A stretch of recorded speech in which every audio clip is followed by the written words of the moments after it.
Your living room carpet goes squelch, your toaster's full of seaweed, and your dinner guest just got tail-whipped by something that smells like low tide on a hot day.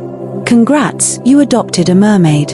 Half of you are picturing a glittery BFF who braids your hair and hums lullabies. The rest of you, goldfish killers, are already sweating through your socks. Today, we're ditching the Disney filter and crunching the numbers on the worst pet imaginable.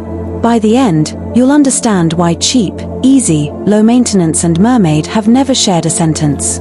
Beat, still dreaming? Let's dive in. First deal breaker, toilets. Mermaids don't want your chlorinated soup, they need salt water. One adult requires about 2,000 liters, kept at 24 degrees Celsius and salty as the Red Sea.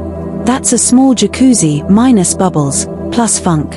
Every week, you're hauling 40 kilos of aquarium salt past your neighbors, who now think you're running an underground stingray fight club. Salt eats grout, pipes, phone chargers, even the aluminium legs on your couch. Within a month your floorboards look like driftwood, and your landlord is composing eviction haikus.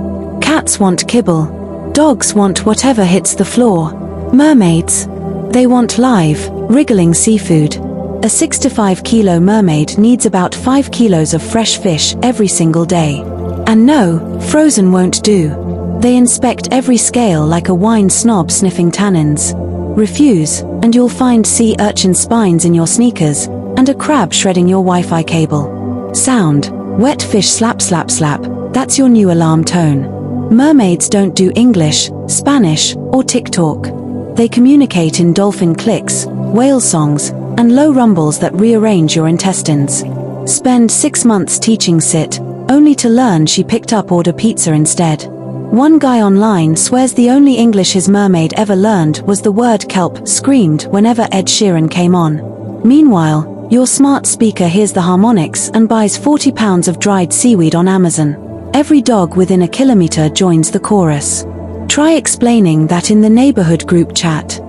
You can't just wheel a tail-flapping sea person through reception. You need a reinforced kiddie pool, ratchet-strapped to a flatbed. Now try parallel parking that, while late for your 4 p.m. appointment, mysterious fin rot.